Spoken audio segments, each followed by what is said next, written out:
Hi friends, welcome back to my channel. ఈరోజు మీకు ఈ సీరియల్లో ఏం జరిగిందో తెలుసుకోవాలి అనుకుంటున్నారా? అయితే వెంటనే మనం సీరియల్లోకి వెళ్ళిపోదాం. ఇక కావ్య అయితే ఇంట్లో పరిస్థితులను చూసి ఏం చేయాలో అర్థం కాక తనలో తను సతమతమైపోతూ ఉంటుంది. అనుకోకుండా కావ్యకి ఒక ఆలోచన అయితే వస్తుంది. ఇదంతా రుద్రాణి చేసిన పని కాబట్టి రుద్రాణి నోటితోనే నిజం చెప్పించాలి అని కావ్య ఒక నిర్ణయం అయితే తీసుకుంటుంది. ఇక కావ్య చేస్తున్న పని వల్ల ఇంట్లో ఎవ్వరికి ఇబ్బంది కూడా రాకూడదని తను అనుకుంటుంది. ఇంకా రాజ్ అయితే బయటికి వెళ్ళి ఏంటి ఏంటి కళావతి ఆ అమ్మాయిని తీసుకొచ్చి నాకు మరింత తలనొప్పిని పెంచింది.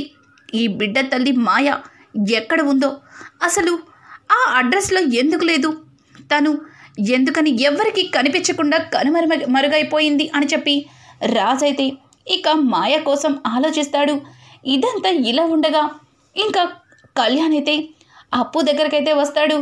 అప్పు కళ్యాణ్ని చూసి ఏంటి కవి, ఇంట్లో గొడవలన్నీ సర్దుమణిగాయా? ఇక ఇప్పటి నుంచి ఇంట్లో ఏ గొడవలు ఉండవలే అని అడగడంతో ఏంటి గొడవలు ఉండవని చెప్తున్నావు, ఇప్పుడు కొత్త గొడవలు మొదలయ్యాయి నీకు తెలుసా అని అడగడంతో ఏంటి ఏం మాట్లాడుతున్నావు, కొత్త గొడవలు మొదలవ్వడం ఏంటి, ఆ మాయని ఇంటికి తీసుకొచ్చిందిగా మా కావ్యక్క, మళ్ళీ కొత్త గొడవేంటి అని అడగడంతో అయ్యో నీకు ఇంటికి తీసుకురావడం వరకే తెలుసు, కానీ ఇంట్లో ఏం జరిగిందో తెలుసా అని చెప్పి కళ్యాణిక జరిగిందంతా చెప్పడంతో ఒక్కసారిగా అప్పు షాక్ అయిపోతుంది. ఏంటి తను మాయ కాదా, ఇదంతా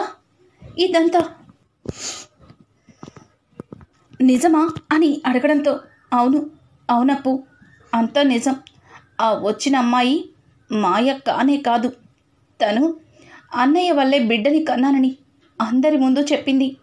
ఇక వదిన ఒక్క మాట కూడా మాట్లాడలేకపోయింది.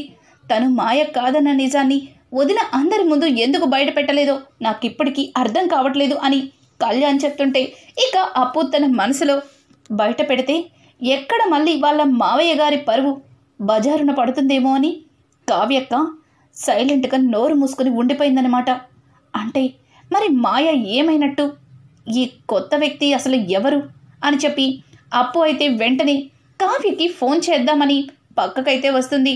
ఇక కావ్య ఫోన్ లిఫ్ట్ చేయగానే అప్పు ఏంటక్క, అది మాయ కాదా, అసలు మాయ ఏమైనట్టు, ఆయన మాయ స్థానంలో అదెందుకు వచ్చింది, ఆయన అదెందుకు అలా మాట్లాడింది అని అంటుంటే చూడప్పు అదంతా నీకు తర్వాత చెప్తాను, ముందు నేను నీకు ఓ పని చెప్తాను చెయ్యి అని చెప్పడంతో సరే అక్క చెప్పు, నువ్వేం చెప్పినా చేస్తాను అని చెప్పి ఇక అప్పు చెప్పడంతో కావ్య అప్పుకి ఏదో విషయం అయితే చెప్తుంది. అదంతా విన్న అప్పు సరే అక్క సరే, నువ్వెలా చెప్తే అలాగే చేస్తాను అని అంటుంటే నీకు ఇదంతా ఎవరు చెప్పారు అని కావ్య అడుగుతుంది. ఇంకెవరు చెప్తారు, కవి ఇక్కడే ఉన్నాడు, కవినే నాకు ఇదంతా చెప్పాడు అని చెప్పడంతో అంటే కళ్యాణ్ కూడా అక్కడే ఉన్నాడనమాట. చూడప్పు ఈ విషయంలో కళ్యాణ్ని అస్సలు ఇన్వాల్వ్ చేయొద్దు, ఇదంతా కూడా నువ్వే చూసుకోవాలి అని చెప్పడంతో సరే అక్క కవిని ఇందులో ఇన్వాల్వ్ చేయను, ఇక నువ్వు ఇంట్లో ఉన్న ఆ చిత్రాంగి అంతు తేల్చు అని చెప్పి ఇక అప్పు కాల్ కట్ చేస్తుంది. ఇంకా ఇంతలో కళ్యాణ్ అప్పు ఏమైంది, ఎవరు ఫోన్ చేశారు, ఖచ్చితంగా వదనతోనే నువ్వు మాట్లాడావు కదా అని అనడంతో అవును కళ్యాణ్, అక్కతోనే మాట్లాడాను, కానీ అక్క చెప్పింది వింటుంటే నాకు అస్సలు ఇప్పటికీ కూడా నమ్మకం కలగట్లేదు.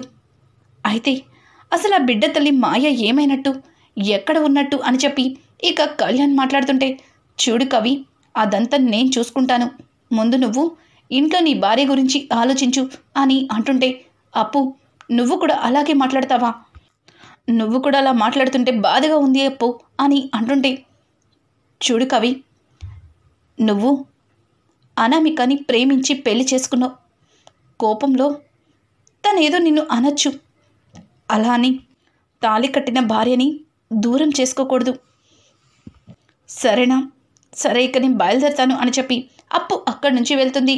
కానీ కళ్యాణ్ అప్పు తన దగ్గర ఏదో దాచిపెడుతుందని అప్పుని అడగడానికి ప్రయత్నించిన అప్పు ఒక్క మాట కూడా చెప్పకుండా అక్కడి నుంచి అయితే వెళ్ళిపోతుంది.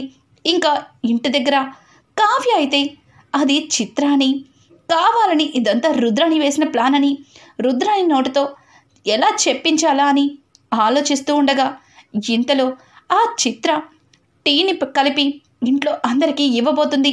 కానీ ఇంట్లో అందరూ కూడా దాన్ని ఆశ్చర్యంగా చూస్తుంటారు.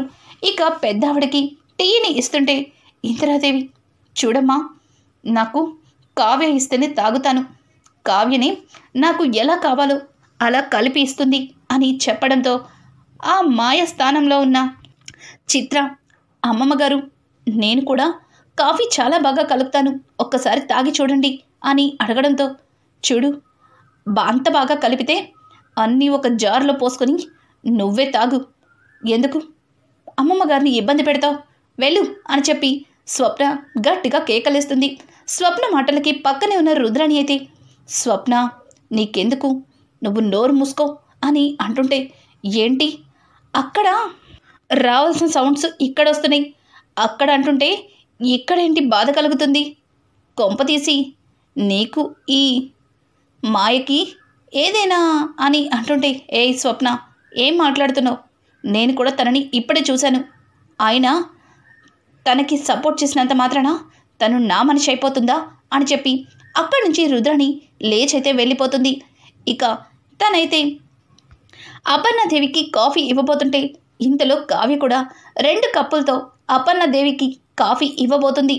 కానీ అపర్ణ ఇద్దరూ ఒకేసారి కాఫీ ఇస్తుంటే అలానే చూస్తూ ఉండిపోతుంది. ఇంకా ఎవరి కాఫీ తీసుకుంటుందా అని అందరూ కూడా చాలా నిఘాంతంగా చూస్తుంటారు.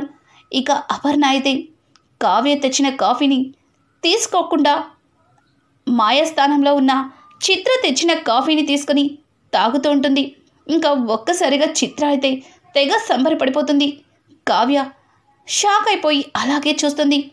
ఇంకా పక్కన ఉన్న రుద్రాణి అయితే, ఏంటొదినా, నీ మనవడికి తల్లి రావడంతో తనని కోడలిగా అంగీకరించావన్నమాట, అందుకే తను ఇచ్చిన కాఫీని తాగుతున్నావన్నమాట అని అంటుంటే, చూడు, నువ్వు ఏమన్నా అనుకో, నాకు అనవసరం, కానీ తిను నా కొడుకు ఇష్టపడిన వ్యక్తి, నాకు ఇష్టమున్నా లేకపోయినా తనని నేను యాక్సెప్ట్ చేయాలి, అందుకే తను ఇచ్చిన కాఫీని తాగుతున్నాను అని చెప్పి అపర్ణ చెప్పడంతో అపర్ణ మాటలకి కావ్య చాలా బాధపడుతుంది.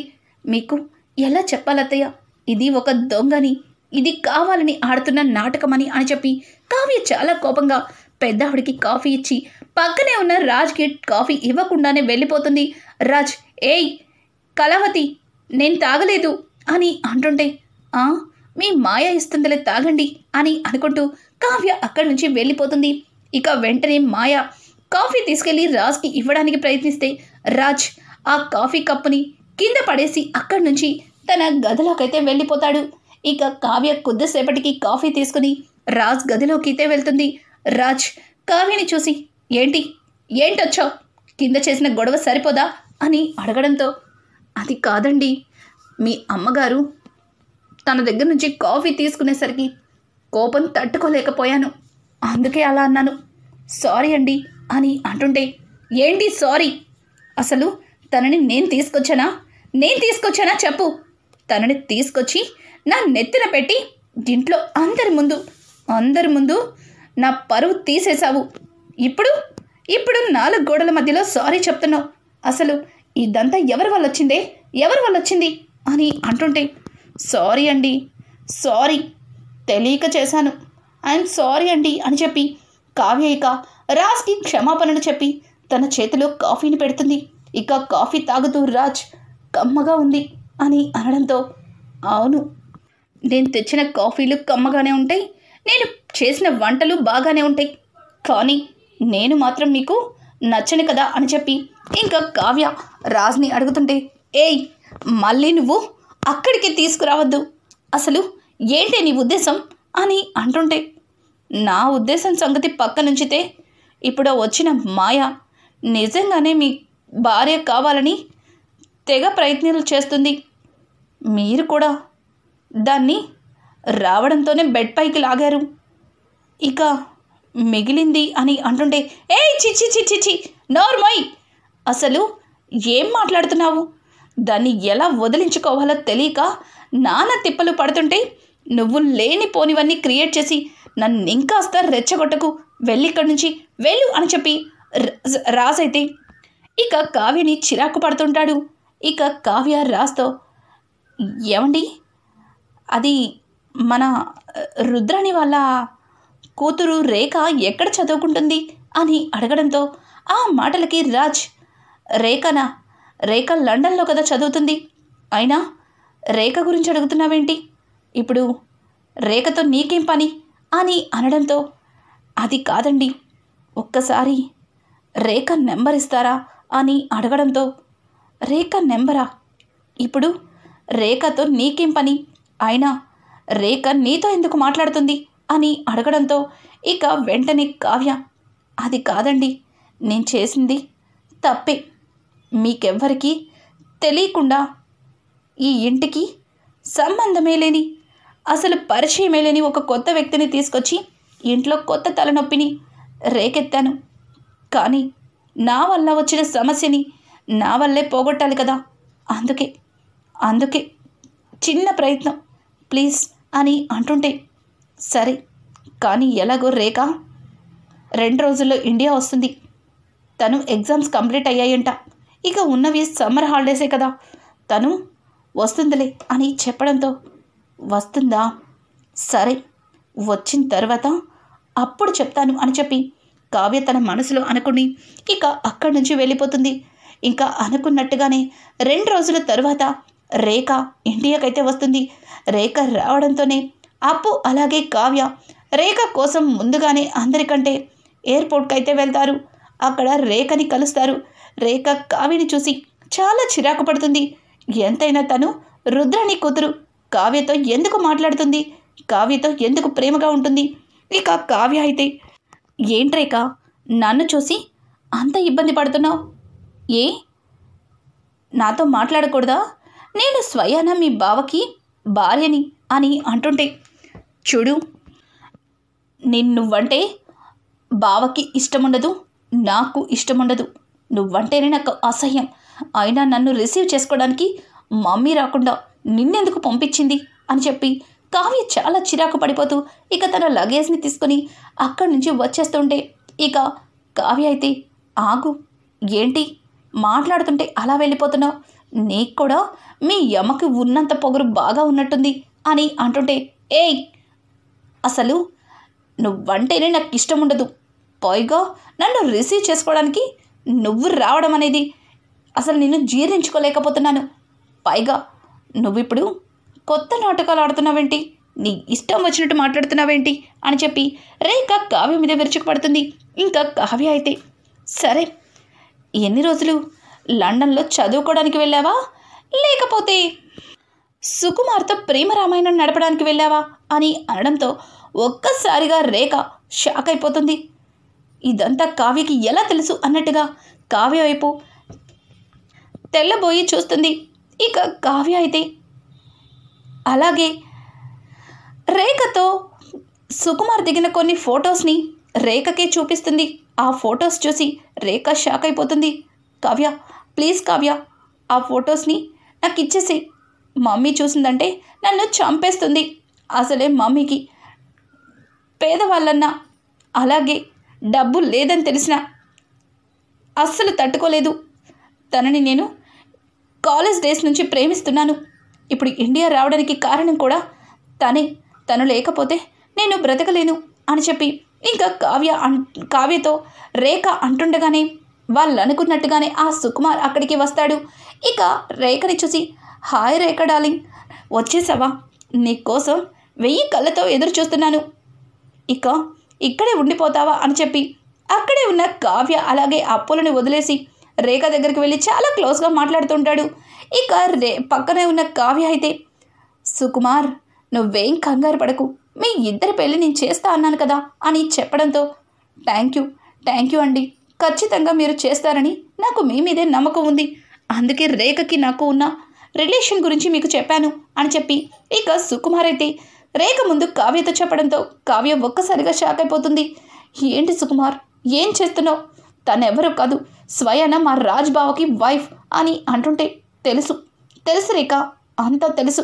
కానీ మనిద్దరిని కలిపేది తనే అని చెప్పడంతో ఇక రేఖ ఏం మాట్లాడలేక కావ్య వైపు అలాగే తను ప్రేమించిన వ్యక్తి వైపు చూస్తుంది. ఇక తను ప్రేమించిన వ్యక్తి రేఖతో కొన్ని విషయాలైతే చెబుతుంటాడు. అవన్నీ విన్న రేఖ, ఏయ్ పిచ్చి పట్టిందా? మన ఇద్దరం పెళ్లి చేసుకోవడం కోసం ఇంత పెద్ద అబద్ధం చెప్పాలా అని అంటుంటే తప్పదు, అలా చెప్తేనే మీ మమ్మీ మన పెళ్ళికి ఒప్పుకుంటుంది. అప్పుడే నేను మీ ఇంటికి అల్లుడిని అవ్వగలను. ఒక్కసారి ఆలోచించు రేఖ అని చెప్పడంతో పక్కనే ఉన్న కావ్య, అవును సుకుమార్ చెప్పినట్టు నువ్వలా చేస్తేనే నీకు పెళ్లి జరుగుతుంది, లేకపోతే మీ మమ్మీ ఎవ్వరి మాట వినదన్న సంగతి నీకు బాగా తెలుసు కదా అని చెప్పి ఇంకా రుద్రాణి గురించి రేఖతో చెప్పడంతో రేఖ ఏం మాట్లాడలేక ఇక ఇంటికైతే వస్తుంది. ఇంటికి వచ్చిన రేఖ బాబుని ఎత్తుకుని పైనుంచి కిందకి దిగుతున్న రాజ్ని చూసి బాబు, నా బాబు అనుకుంటూ రేఖ చాలా ఎమోషనల్గా బాబుని ఎత్తుకొని ముద్దాడుతూ ఉంటుంది. అది చూసిన కుటుంబం ఒక్కసారిగా షాక్ అవుతారు. ఏంటి, ఏమైంది? బాబుని రేఖ ఏంటి ఎత్తుకుని ముద్దాడుతుంది అని చెప్పి ఇక పక్కనే ఉన్న అపర్ణాదేవి, రేఖ ఏమైందే? ఆ బాబు నీకు ముందే తెలిసినట్టు అంత ఎమోషనల్ అవుతున్నావు, ఆ బిడ్డని అంతలాగా ముద్దాడుతున్నావు అని అడగడంతో అది అత్త, ఈ బాబు నా బాబే అని రేఖ చెప్పడంతో ఒక్కసారిగా షాక్ అయిపోతారు కుటుంబంలో అందరూ కూడా. ఏయ్ ఏం మాట్లాడుతున్నావు? ఆ బిడ్డ నీ బిడ్డేంటి? అసలు నీకు బుద్ధుందా? ఆ బిడ్డ రాజ్ బిడ్డ, రాజ్కి ఇదిగో ఈ మాయకి పుట్టిన బిడ్డ, ఈ బిడ్డని నా బిడ్డ అంటావేంటి అని చెప్పి ఇక రుద్రాణి అయితే రేఖకి చీవాట్లు పెడుతుంది. మమ్మీ, లేదు మమ్మీ, ఇదంతా బావా నా గురించి ఇన్ని రోజులు నిజం బయట పెట్టలేదు. బావా ఈ బిడ్డ నా బిడ్డే అని చెప్పు బావా, నేను చేసిన తప్పు వల్ల పుట్టిన బిడ్డే అని చెప్పు బావా, నన్ను అలాగే నేను ప్రేమించిన వ్యక్తిని ఒక్కటి చెయ్యాలని నువ్వు ఇదంతా చేశావని చెప్పు బావా అని చెప్పి ఇక రేఖ అంటుంటే రేఖ మాటలకి రుద్రాణి చాలా కోపం తెచ్చుకొని, ఏం మాట్లాడుతున్నావు రేఖ? నువ్వు చదువుకోవడానికి లండన్ వెళ్ళావు, నువ్వు ఈరోజు ఎయిర్పోర్ట్ నుంచి వచ్చావు, కానీ కొత్తగా బిడ్డ ఎక్కడి నుంచి వచ్చింది? అసలు ఏం మాట్లాడుతున్నావు అని అంటుంటే, మమ్మీ మీకెవ్వరికీ తెలియని నిజం నేను చెప్తాను. ఎన్నో రోజుల నుంచి సుకుమార్ నిన్ను ప్రేమించుకుంటున్నావు. మా ప్రేమకి ప్రతిరూపమే ఈ బిడ్డ.